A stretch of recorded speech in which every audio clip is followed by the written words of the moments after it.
آپ IMF اور حکومت پاکستان کی جو آپس میں ڈیلنگ ہوتی ہے اس میں حکومت پاکستان کے رول کو کیسے دیکھتے ہیں؟ دیکھیں، آپ کو ملک کے بہتری کے لیے اپنا ایک بڑا کلیئر ریفارم ایجنڈا ہونا چاہیے، اور یہ انڈیجنس یعنی کہ لوکلی ہم خود اختیار کریں۔ جب IMF سے بات چیت ہو تو جب IMF کوئی غیر معمولی سی چیز کہتا ہے، اب میں آپ کو ایک ایگزامپل دوں، IMF نے یہ کہا ہے اور ہم نے اسے امپلیمنٹ کر دیا ہے کہ ہمارے کسانوں کو قیمت پہلے سے نہیں دی جائے گی، پروکیورمنٹ یا سپورٹ پرائس۔ یہ سراسر غلط پالیسی ہے۔ ہمیں اپنے کسانوں کو رسک سے محفوظ رکھنا چاہیے اور انہیں ایڈوانس میں آٹے ویٹ کی گندم کی قیمت، کپاس کی قیمت پتہ ہونی چاہیے۔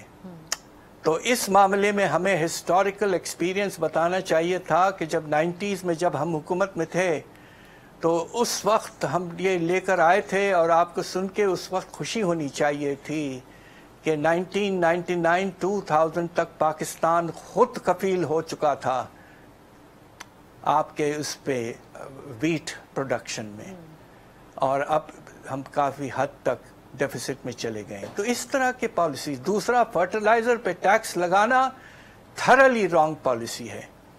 ساری دنیا بھر میں ہندوستان فرٹیلائزر پر 45% سبسڈی دیتا ہے۔ ہم بھی دیا کرتے تھے، جب میں حکومت میں تھا اس وقت ہم بھی سبسڈی کوئی 30-40% دیا کرتے تھے۔ اب آپ سوچئے کہ IMF کہہ رہا ہے کہ ایگریکلچرل انپٹس خاص طور پہ فرٹیلائزر پہ ٹیکس لگائیں۔ This is absolutely a very wrong policy and we should resist it. اور شرح سود کے حوالے سے میں پاشا صاحب آخر میں آپ سے جاننا چاہوں گی کہ اب جو موجودہ مہنگائی کی شرح ہے اس حوالے سے اس کو کتنا ہونا چاہیے؟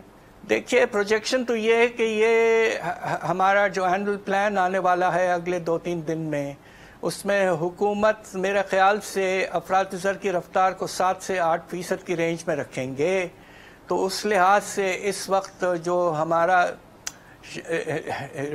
ریٹ ہے میں سمجھتا ہوں کہ وہ مناسب ہے۔